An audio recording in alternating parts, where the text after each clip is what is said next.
Welcome to Turek Books Podcast. Thank you so much for tuning in. I'm your host, Joshua Turek. We're never going to read all the books we want, but when someone tells us about a book, that's its own valid form of experiencing it.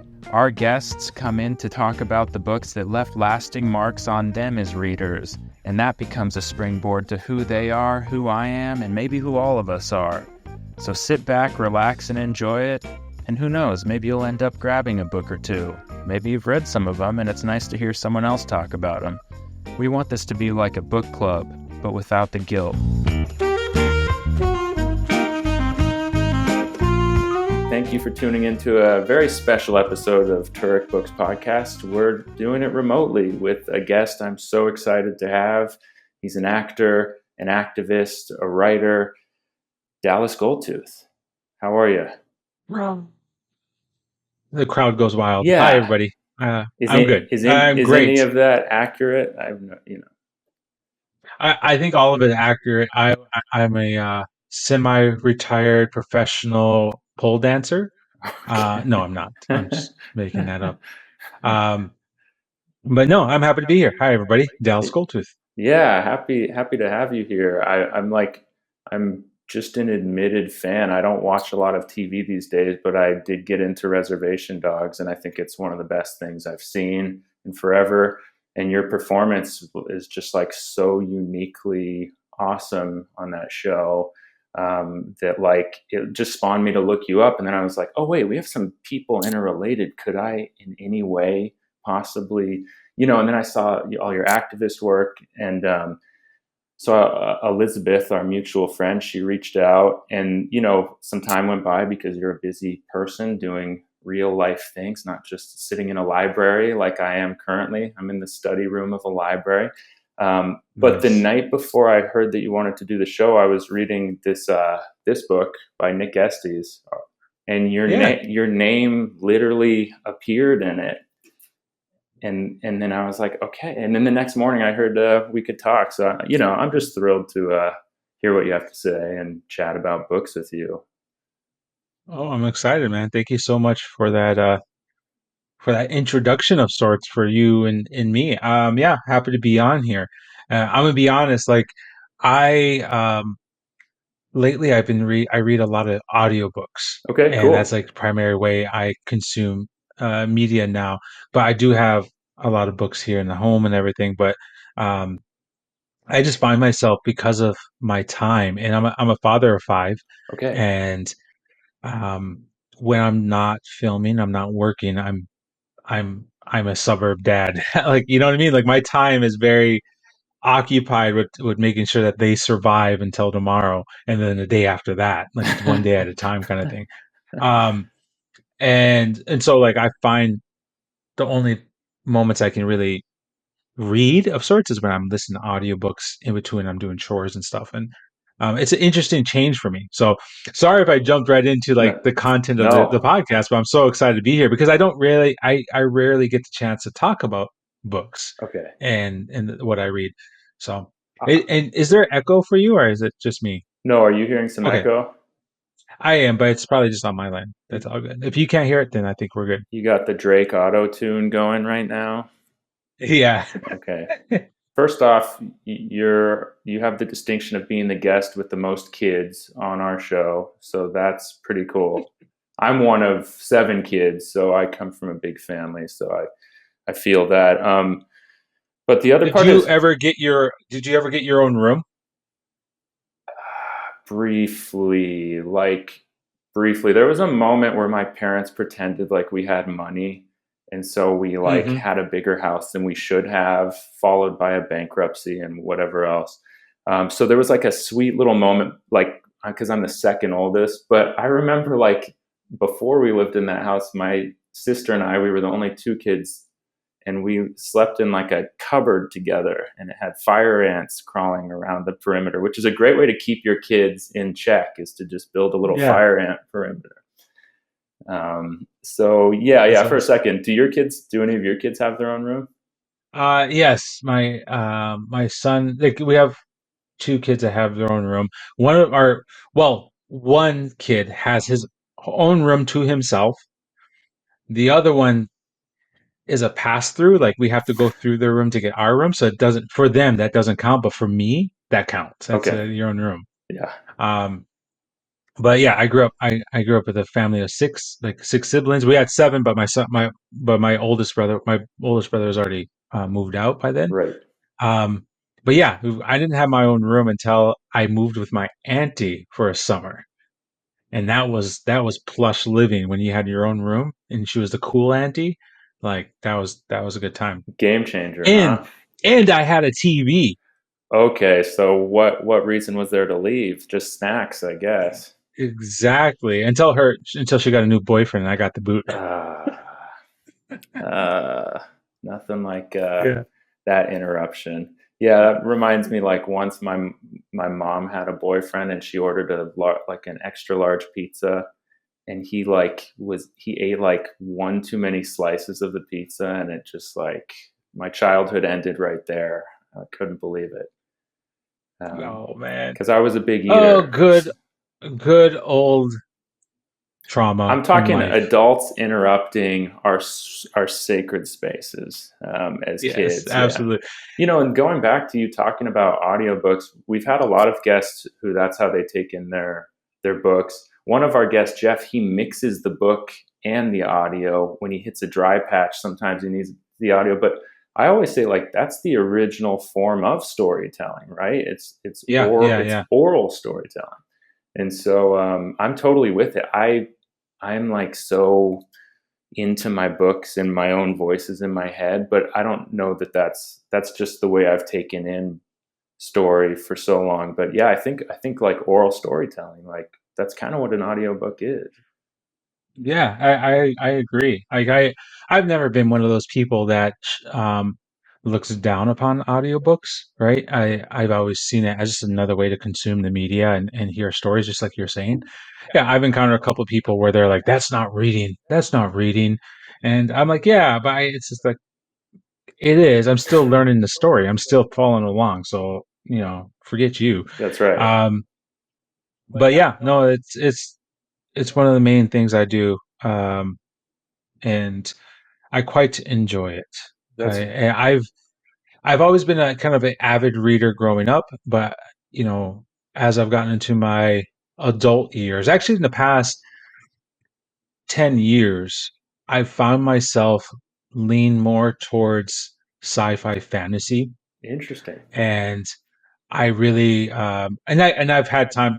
I've been going through therapy, so it's helped me process it. But a lot of it is a form of escape for me, of like the work that I was doing for much of those 10 years was organizing work for an environmental justice organization, and a very heavy work with a lot of the communities I was developing relationships with or had relationships with.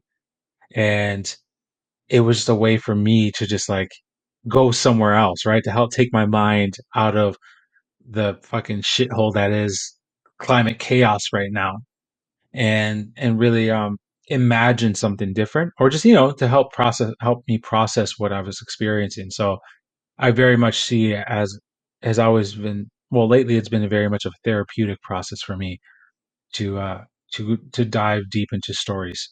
Yeah, you used the word escapism, and then you started to touch on the fact that you're imagining the way other things can be. It's also like alternative world thought experiments, which is Hmm. like, yeah, we're so bound by the visions that have been placed on this world, and we're seeing where that gets us with the current like status quo, and it's not. I think a lot of us can agree it's not good. So yeah, it's really interesting that within sci-fi you found these alternative channels to explore what worlds could be. Even if Yeah. there's a lot of drama in these sci-fi books, Oh yeah, yeah. and we had a guest Kurt talking about like a planet that was run by spiders, and I don't know if that's the alternative world you're imagining, but yeah, No, you know what? There's one book that actually I can pinpoint. There's a book that took me into that space, and to really kind of like oh, it was a book that was like, oh, I like sci-fi fantasy. Really like it. I mean, I read Dune back when I was a kid. That was very much very very pivotal to me when I was reading it in my teenage years. My dad really, um, yeah, pushed it upon me to read Dune, and I think Dune and the following two other books in that series. But there's a book called The Forever War, and it's by a guy named Joe something. I forgot his last name. But that book was like, oh, it was a great story, but it was also very much an allegory. It was very much he's a Vietnam the author was a Vietnam veteran, and it was a space opera that he wrote, started writing while he was in Vietnam, and then when he came home he finished this book, and it's called The Forever War. Hmm. And he was a combat vet in Vietnam, and it was just, it's at the surface level, it's a story that you hear, right? The soap opera, space operas is like humans encounter this alien race for some reason. There was a inciting moment that created the start of this war, and because of time dilation, when you travel fat to near the speed of light, like you will leave Earth in year 100, and you travel faster than light for 5 months. 200 years passes on Earth, Hmm. and so you go off, fight this battle against this unseen foe, and then you come back 700 years later, and your home is completely different than when you left, and you don't know anything. Everyone you've known is gone, and it's just like it talks about this war that's happened over like 1,000 years, the Forever War, and there's one character who's survived it all, and it just was really it was a really good story. Yeah. What did you kind of walk away from it with? Well, I think what it is I saw the potential, really like the potential of these stories as a moment of reflection, right? It's not just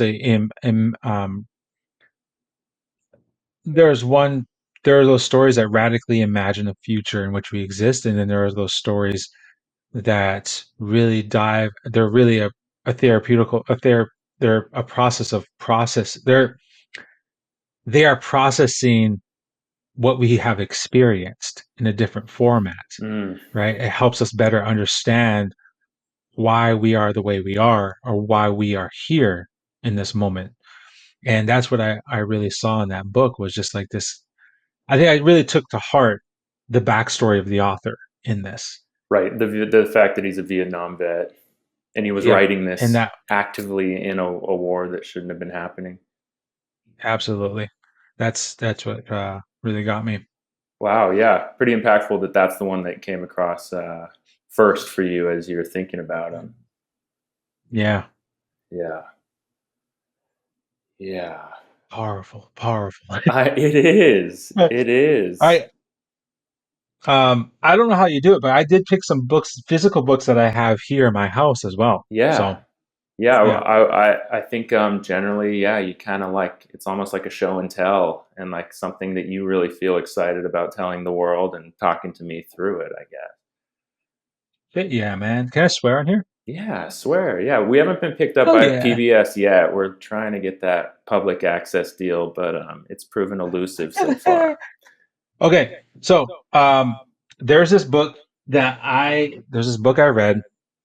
I just picked, it was one of those, it was one of those beautiful moments when you're walking through the airport and you just say like, oh, that book looks interesting. You pick it up and it's a really good read. Mm, Um, and so the book here, and it's going to be reversed, but it's called Autumn of the Black Snake. love the It's name. a, yeah, it's a great name. It's a nonfiction book. It's a history nonfiction. But it's told in very much a very, what's the phrase where it's told in a very, novel, like in a way that's kind of reads like a story, right? Yeah, yeah. I think they're like, I guess the fiction. Yeah, I know what you're saying. Yeah, there's a narrative. It's a linear Yeah, yeah. plot driven nonfiction kind Yep. of thing. And I read this book. After I finished this book, I thought, I marinated on it for a long while, because there's some things here that really, like, it was a moment like, oh shit, this connects to the moment. This really connects to my experience as a Native person growing up in the United States of America. And a couple months after I finished this book, I went to go speak at a school down in New Mexico. There's a Native school called Native American Community Academy. It's like a a charter school down in New Mexico, and they asked me to come speak and visit the campus and talk to these high school kids. And I ended up giving a lecture about the contents of this book, Nice. but within the context of being a Native person, understanding our history. And um, the kid, one of the two of these kids came up to me, and they're seniors, and they're like, "Fuck, dude, we just learned more about U.S. history than we actually learned in our history class here. Fuck, thank you." Damn. I was like, "Hell yeah, man." Yeah. Uh, I was like, "I'm sorry to hear that because I know your history teacher, but it's all right." He's a buddy of mine. um, but the story, the Autumn of the Black Snake, really, what it is it's the story of the first standing U.S. standing army. So after the end of at the end of the Revolutionary War, there was a debate, ongoing debate about whether the United States should have an actual army or not.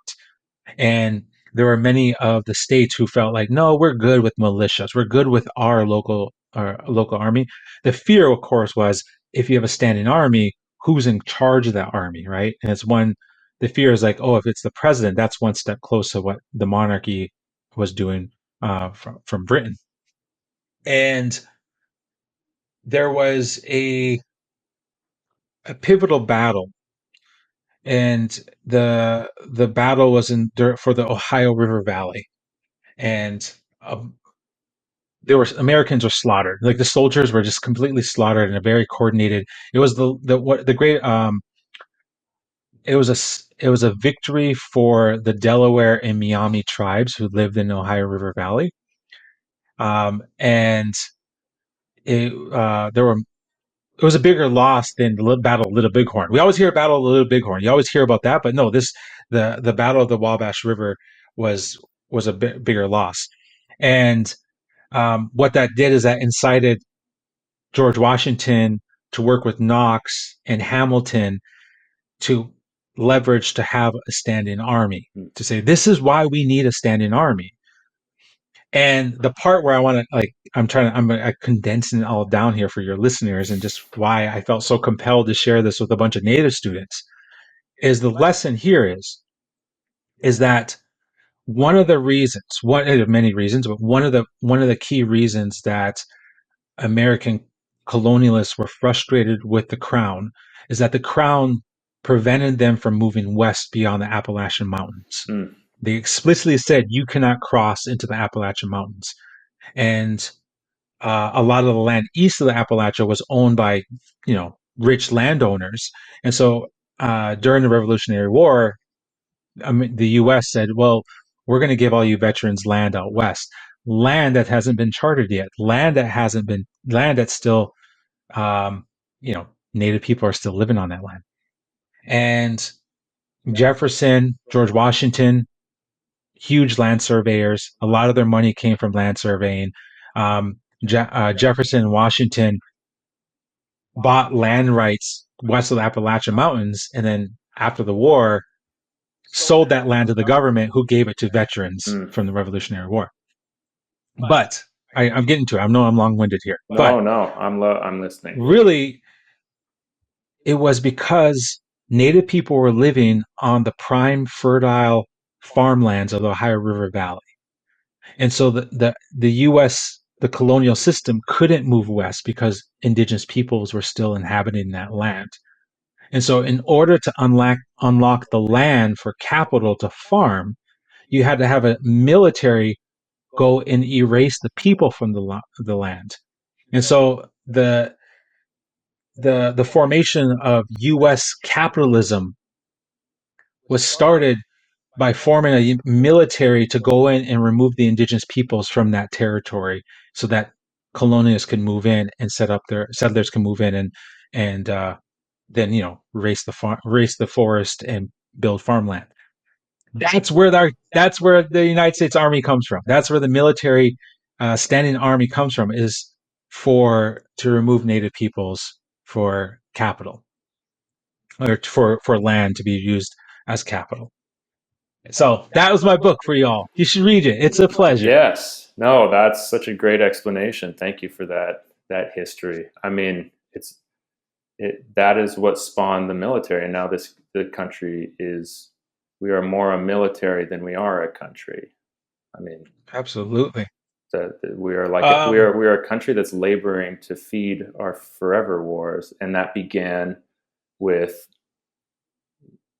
an attack on indigenous people in their land. yeah, absolutely. And if you want to read my second book recommendation, because it segues right into it, a great, amazing introduction is An Indigenous People's History of the United States I read by this Rox book. and Dunbar Ortiz.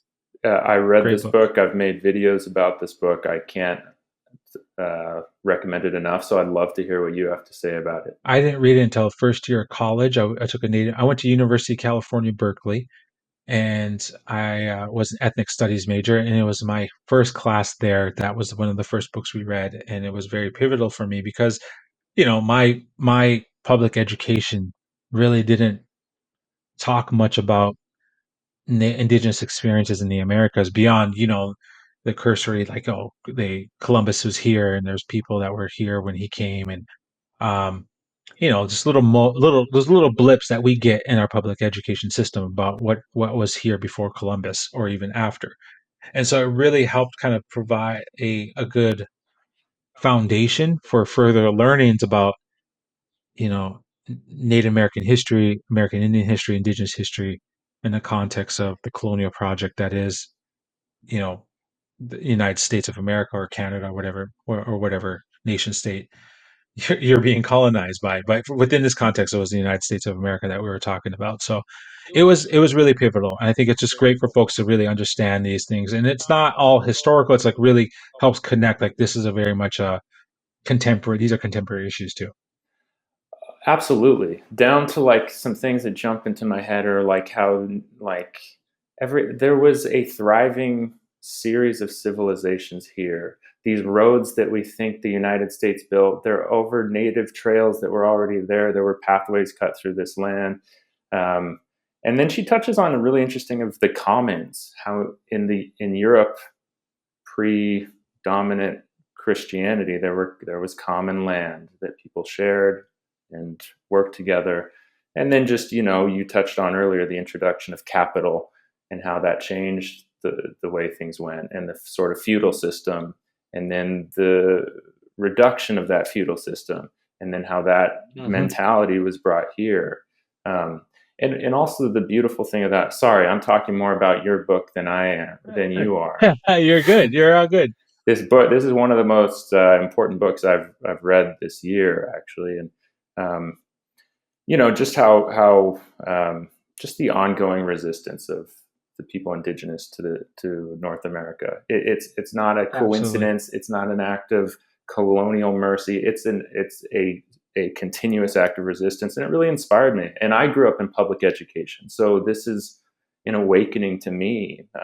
So really cool that you would bring it up. Where, Josh, where did you grow up? What state? I grew up out here in California. Oh, did you have to do a mission? Did you build a mission? We didn't we didn't build a mission, but I do recall going on a field trip to a mission. And the only thing I Yeah. remember is they took a little aside and showed us how native people mashed acorn to, and that's the only thing I remember from it. But it's so, yeah, it's so perverse. It's so perverse. I grew up in all these Santa Monica, Santa Barbara. It's Yeah, here. man. Did you grow up in I had California? I didn't. I grew up in South Dakota, Right. Minnesota. But I mean, I went to You school said out you went to there. I have Berkeley, though. Yeah, one of my good friends. She ended up becoming a teacher. She was teaching a public school district down in San Jose, and she had to petition the school district because in their one of the school testing, like it was like for sixth graders, like it was a multiple choice where you had the kids were asked to it was a state test, and it said what were the benefits of the mission system for California Indians. And there was nothing else. There was no other option, and there was no other mention of missions or California Indians in that test. And she was like, I am the teacher and I can't endorse this, like the benefits of this terrible, terrible system. So it's just fascinating that, yes, even to this day, we're still dealing with a lot of miseducation. Yeah, Um, yeah, and a but yeah, coerciveness that sort of tries to run you down. Um, Even, Yeah. near my apartment, I noticed there's an elementary school. It's a private elementary school, and they have this photo. It says since 1894, and the mix of people wearing these bonnets who aren't supposed to be wearing these bonnets. Something so perverse about it. I've been meaning to even make a video because it's like 1894. We understand that Wounded Knee was 1890. We understand the forced removal, or do we not? Are we pretending? Yeah. And so much of, and I guess the only thing I want to say is, in because I'll shut up about your books, I swear, is the only thing besides the sadness and the rage and the guilt and whatever, the shame, is that there's also a relief to understanding the true history, because it makes sense of so many of the things that we feel are so off, even just in vibe, about the world we've found ourselves in. Yeah. And I'm not No, seeking no, to I absolve 100%. myself by saying that. I just mean I'm glad to, yeah, pierce through a little bit of the bubble of lies of this sort of colonial system. That's all. Yeah, absolutely, man. I appreciate that. Other books that really have influenced me greatly, um, the Poppy War series by R.F. Kwang. Okay, Holy crap, man. what's That what's going on there? fuck. So R.F. Kwang, she's a really talented writer. She's from Britain. I believe she's British. You could look that up. But she wrote a series of books. There's a Poppy War series. There's Babel, which is another really really amazing book that she wrote. That it's funny because people are like, oh, I don't like it because there's like she just puts it boldly out there about the power impact of colonization. Hmm. Um, but the Poppy War is a fantasy series, but it's based off the Sino-Japanese Chinese wars in 1930s, early 1920s, 30s. So this is when Japan invaded China, and um, it starts off like it starts off as if you're reading like a Harry Potter, like kids going off to school, right? Like kids going off to a elite school to be taught the magical systems of that world. But it fucking goes deep dive into into war and Hmm. civil war and the politics of war and the really doesn't hold back on the ugliness, the utter sheer horrors of war.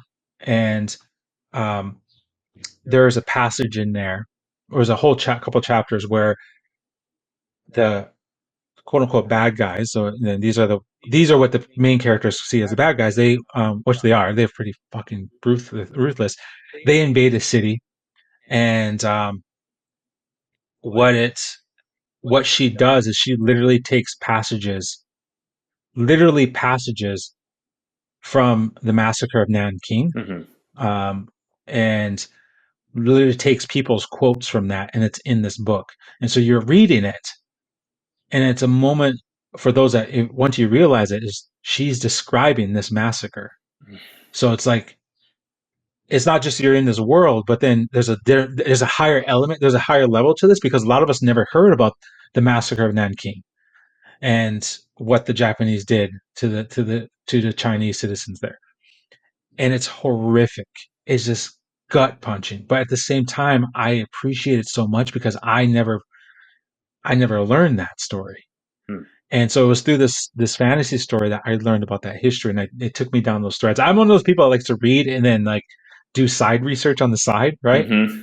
So and it's a beautiful book about just a series about just you know trauma and healing and just the rage that comes from trauma and how do we process the rage in a way that's not self-destructive or that is self-destructive. Hmm. So you're not shy. The You don't shy away in your reading. I You, don't. because it's And I funny. tell you, it's not all that. It's not all You that, but started with escapism, and then you're going into the core of human, like, oh, dude, yeah, it's funny. Just I think that is true. I never thought about that. Like my other favorite author in series, The author's Joe Abercrombie. He's like the king of grimdark fantasy, Okay. and he's got this series called the Third Law series.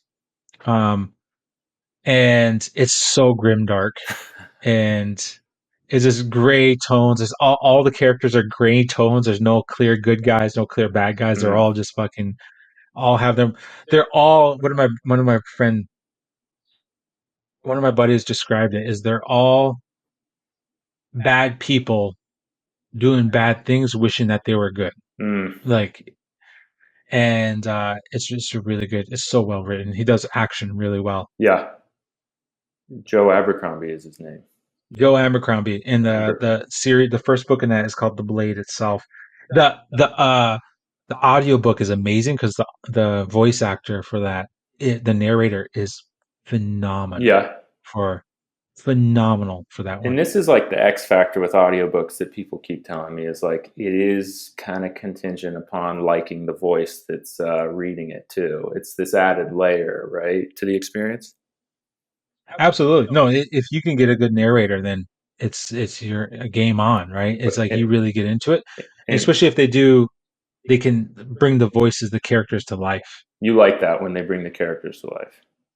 Oh yeah, Yeah. I really do. Because I Um, was like driving up the road and we're like, yeah, let's try an audiobook. And we tried Lord of the Rings. Just like, I just want something that's like simple, whatever. And it was Andy Serkis. I mean, a very layered world, but just like Andy Serkis who played Gollum, and he's doing a different voice for every single character. And I was like, this is too overstimulating. He's too brilliant. Like I can't even because in my head when I'm yeah. reading it's just this droll machine, monotone machine, and then he's hmm up here, he's down here. It's amazing, but yeah, it was too theatrical for me.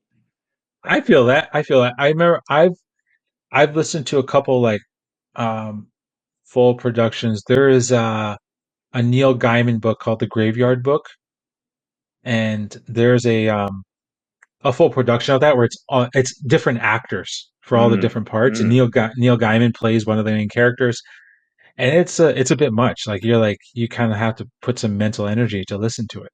So I yeah. feel that. Okay, okay. But yeah, I could also I see feel that. how a bad narrator could ruin a good book, which is an interesting wrinkle. Yeah. I would be remiss not to mention uh, what is the series called? It's by Rebecca Roanhorse. I see. I'm bad at names of things. Yeah, The I think the more you read, the worse you are at telling people what you read in a way. Yeah, it's the Black Sun series. I think it's Between Earth and Sky. Hmm. Is the name of the trilogy. Rebecca Roanhorse is she's Between Earth and Sky is the series. She's indigenous. She's native from the Americas, and it's a epic fantasy book series that the culture it's based upon are all indigenous cultures of the Americas, which you rarely see in fantasy, right? They're all like European based in some ways. Hmm. Um, and so they're all epic fantasy cultures based off of indigenous cultures. And that was really, really freaking cool to read. Yeah. That's the imagine that's the, for me, the radically imagining kind of aspect that I really like felt energy from is like imagining a different world based on cultures that I respond to or that I grew up in or at least resonate with me as a native person from the Americas. Hmm. And There's it's a a whole series of books, it's a three book three series. book series. She just dropped the last book like last week. I Okay. haven't read it yet. So the third book just came out called Mirrored Heavens. Um and I like it because she plays a lot with gender fluidity. Her characters are very gender fluid. The cultures are very much reflective of that. There's a lot of queerness within the stories, and I really appreciate that. I think that there's a good balance of like magical systems, war, like action scene, battle scenes, but then also really good character development. I think it's a good healthy mix for her, and Cool. she's just a really talented writer. That's so cool. Rebecca Roanhorse is her name. Rebecca Roanhorse, Okay, Between cool. Earth and Sky. It almost makes me wonder, Uh, like in an ideally peaceful world, would you still tell stories with cool action scenes and violence? I've thought about this. I've really thought about, um, well, I think about my own story, my people's stories were Dakota, right? And I just book Dakota stories, Dakota Tales and Legends, and it's a compilation of stories that are collected in the late 1800s from a lot of our communities. And we have hero stories, but there's not like battle scenes in our stories. They're like oftentimes heroes' journeys to overcome some foe, which is like a giant on behalf of the community. A lot of the stories were one is either personal development stories, like these characters are finding a lesson that helps them develop, become a better, more responsible human being, as and therefore we as the listener learn a moral lesson. Or there are tales of a hero doing something on behalf of the community, the greater good, Hmm. and not for really personal endeavors. Does that make sense? Absolutely.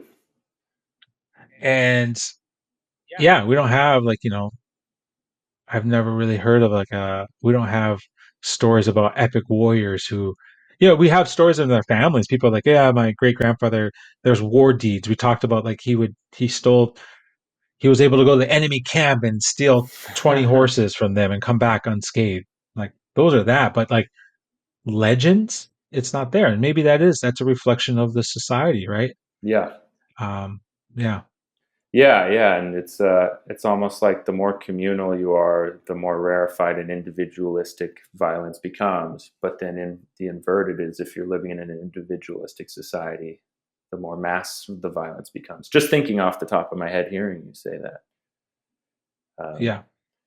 yeah, really interesting, huh? I feel like I threw a lot at you.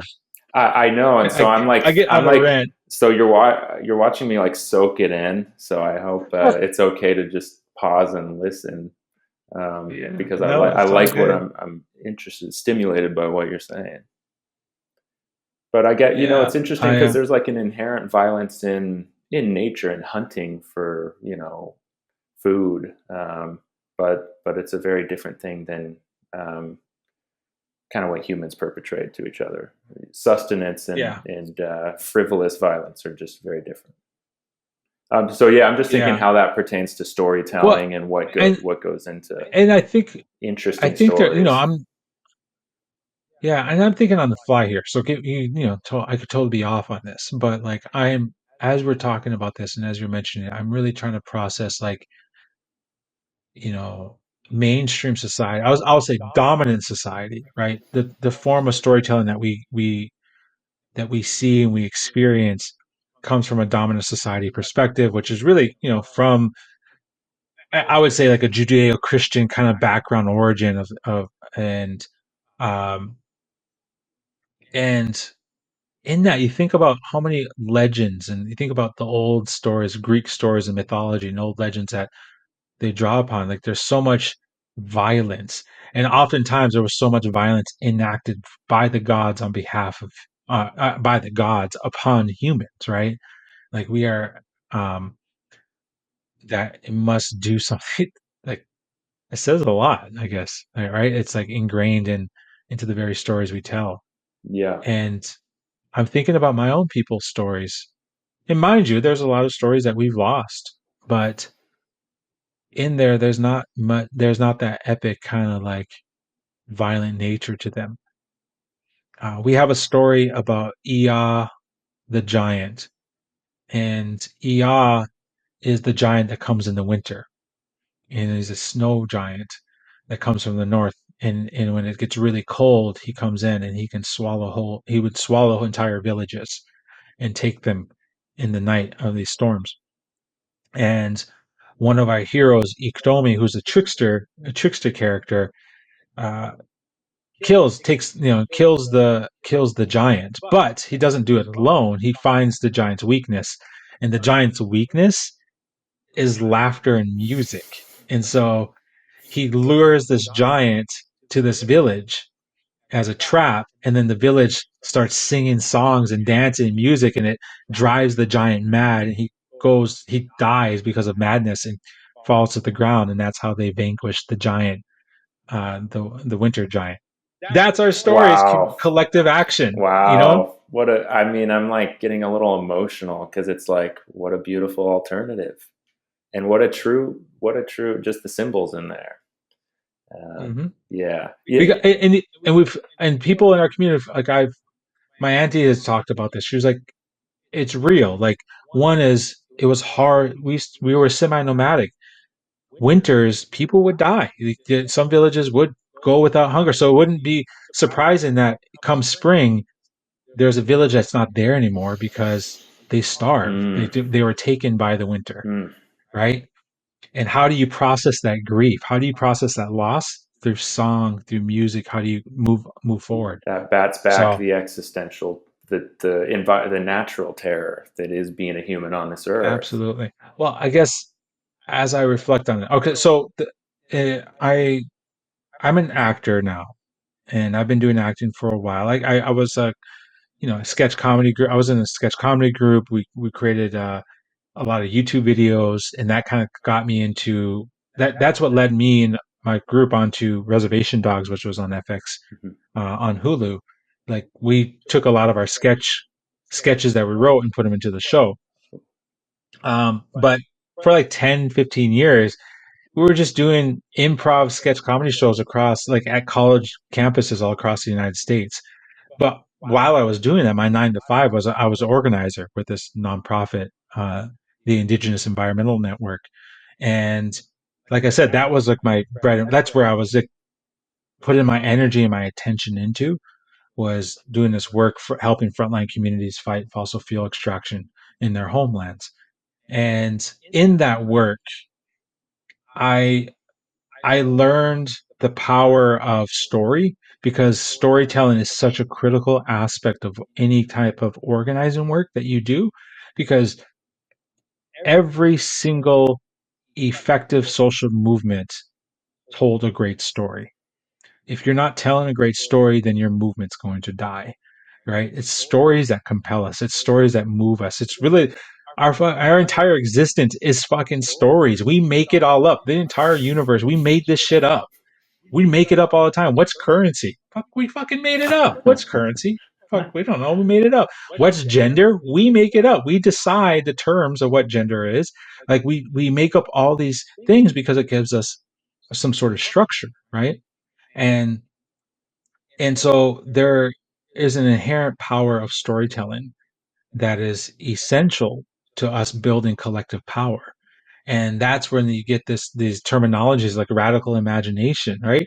Is like how the challenge for us as organizers, as people that want the world better, is how do we create space for one another to radically imagine a future in which we exist on our own terms?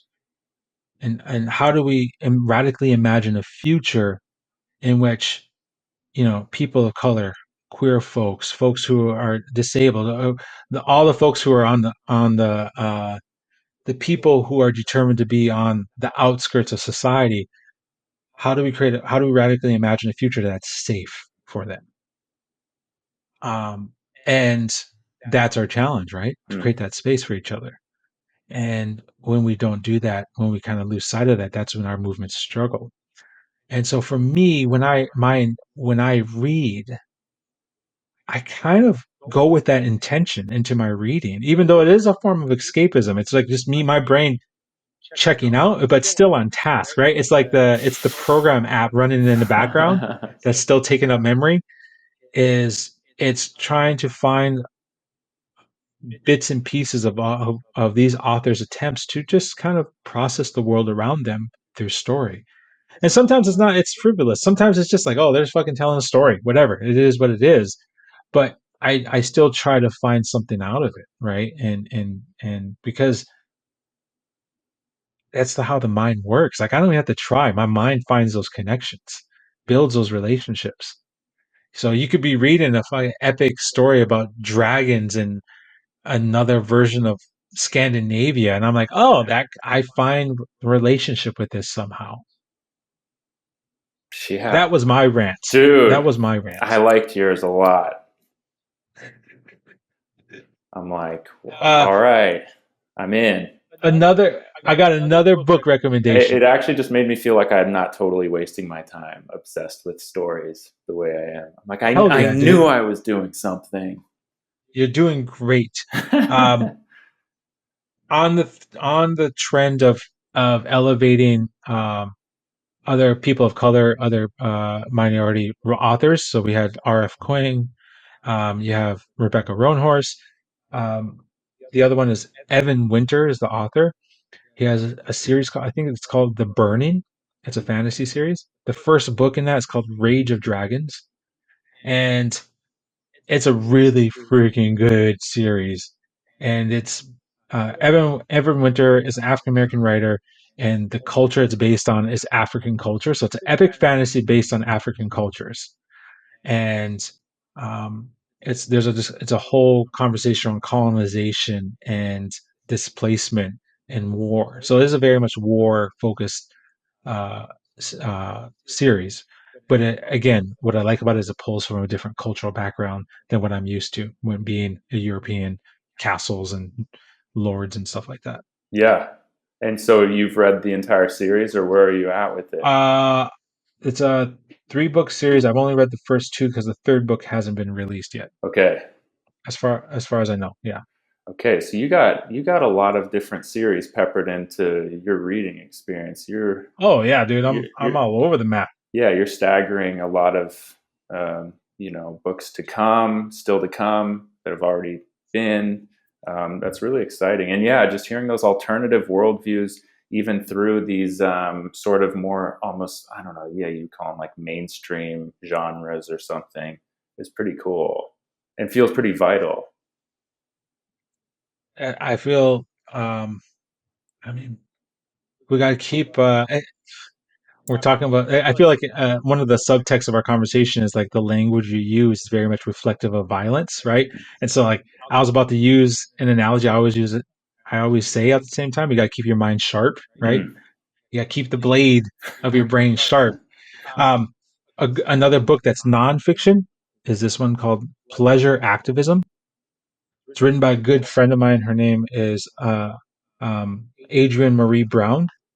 It's actually anthology. I'm in this book, so I have a. She does an interview with me in it, but there are a number of other activists in this book, and really, it's a pleasure activism is a modality that she uses as an organizer and as a trainer to just basically how do we find joy in our social activism? Like how do we find pleasure in the work that we do, and how do we manifest that pleasure that's not only constructive to us as those who are social activists but also to us as a movement. Like, how do we really uplift those moments of joy and pleasure? Because oftentimes we focus so much on the heavy shit and so much on the anger and rage that we don't create that space for ourselves to express and feel and share pleasure. Mm. And so you were interviewed in it, and was there anything in there that other activists said that kind of like you found recognition in, and also like maybe something that was almost felt novel to you, or a new, like a different angle on it? Um, I think that there was a couple things. One is there was a conversation about drug use, right? And I'm a sober person. I guess I'm straight edge. I'm a straight edge person, but I'm not judgmental whatsoever. And I mean straight edge meaning like I don't do anything. I don't use any type of drugs or mind altering substances. And I've been sober my entire life. But it really opened my eyes to those that do practice it as a way of, who use psychedelics in a way that's constructive in their journey for healing. And that there are methodologies and practices that folks use in that journey that's not self-destructive or Yeah. that's feeding addictions are self-destructive. So that was really like Mm. kind of mind-opening for me. Yeah. Yeah. Really interesting. Yeah. Hearing you say that, it's like almost like these, yeah, everything's called drugs, but it's like, no, no, some things are like definitely, they're almost as not related to drugs as they're further from drugs than a Big Mac is, or whatever. Yeah, there are medicines out there, Medicines. and there are also things that can really are very, very unhealthy and bad for you that I also acknowledge, right? Right. So Exactly. Yeah. Oh, that's really interesting. So Yeah. it's been a lifelong choice of yours to be free of Sober. Yeah, sober. Yeah, that's amazing. it has. But yeah, Pleasure Activism by Adrienne Marie Brown. Yeah. Great book. Okay. Yeah. Pleasure activism. Yeah. I mean, it seems like that's what a lot of humans are motivated by pleasure, and finding ways to integrate that into helping the world around you seems like an exciting read. I mean, you're what's happening is you're overloading me with more books that I got to read, and this is just my plight with this podcast. It's like I realized the Oh, other day I was in a thrift store looking at books and I didn't find one, and I was relieved. I was like, oh, great. thank you. Oh, yes, I didn't Yeah. find another book that I'm going to have to feel an Yes. obligation toward. Yeah, I feel that, man. I've been there. I every time I go to the airport, I walk to the bookstore and I'm like, I don't need to. I need to get out of here for now. For now, let me catch up to what I have on my It's plate, the catch up. and then Yeah. I'll come back. Yeah. Yeah. It's the weight of it too. It's the weight of it. I stopped driving. I just ride my bike or the bus around LA, which a lot of people think I must have gotten a DUI and that's why I do it. But no, I just don't want to drive. And now the weight of books has taken on a significance to me because I'm carrying it wherever I go. So it's got to mean something a little different uh, Yeah. than just tossing So it. that I when I bike, that's when I actually listen to my audiobooks at times. So Nice. it helps me. When I run, it's audiobooks. I'm listening to an audiobook when I'm No running. kidding.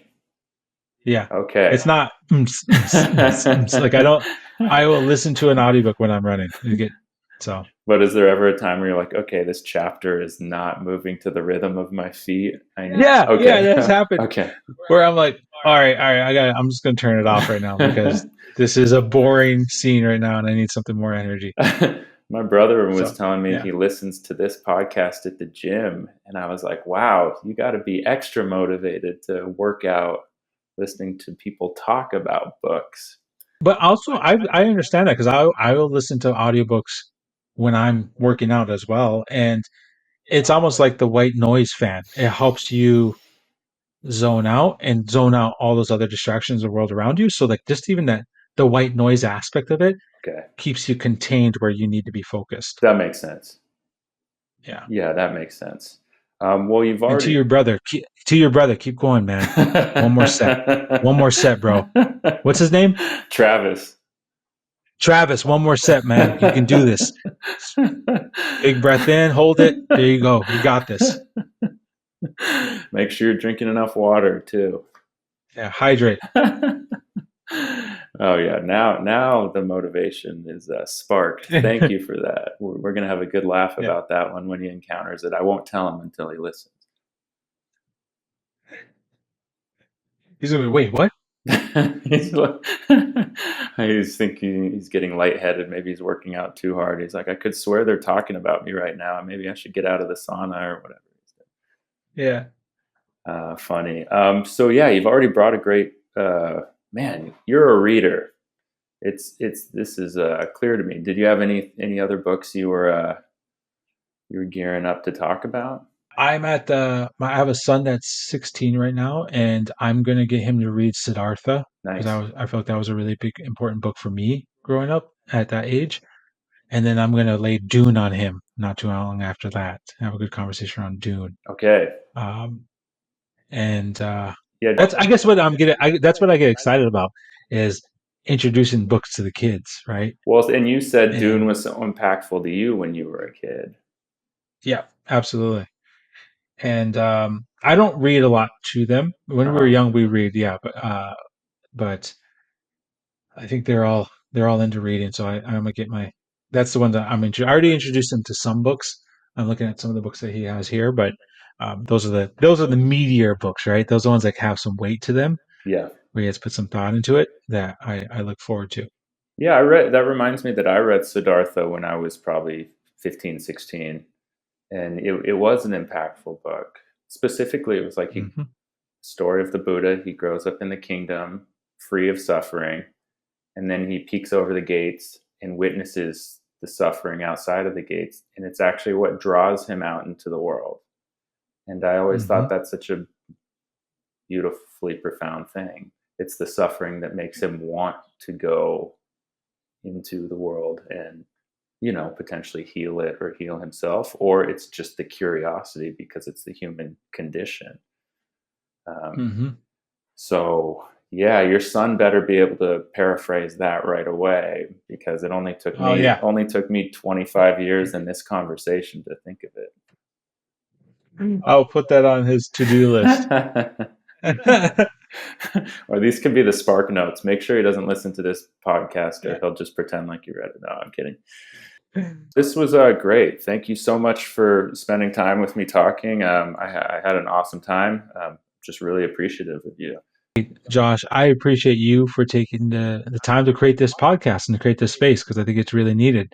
And I feel extra grateful, just to put it out there, that I don't get to have this conversation with, I don't know what you identify in your gender, but it's just, for me, it feels great to be in this space, um, to talk about this in this way, right? Yeah, And yeah, it just feels good. I I feel agree. very affirmed. Yeah, this energy to energy. I'm totally with it, and thank you so much for saying that. I appreciate the chance, Joshua. I wish you the best luck, and I'll share the podcast when it comes out. Thank you so much, Dallas. Yeah, I'm gonna really put a lot of love into just getting it into shape, and yeah, I'm so excited about it because I love this conversation. So thank you. Sweet. Thank you. See y'all then. That was Dallas Goldtooth, an amazing conversation he gave us. Thank you so much for listening to another episode of Turek Books Podcast. I hope you're having a good time out there reading and living, and we'll be back next week. Thanks again. Thank you for listening to another episode of Turek Books. Be sure to like, subscribe, thumbs up, any kind of thing that could help us get listened to or watched by more people. We really appreciated having you and hope to see you again next week with a new guest and plenty of books. Take care until then.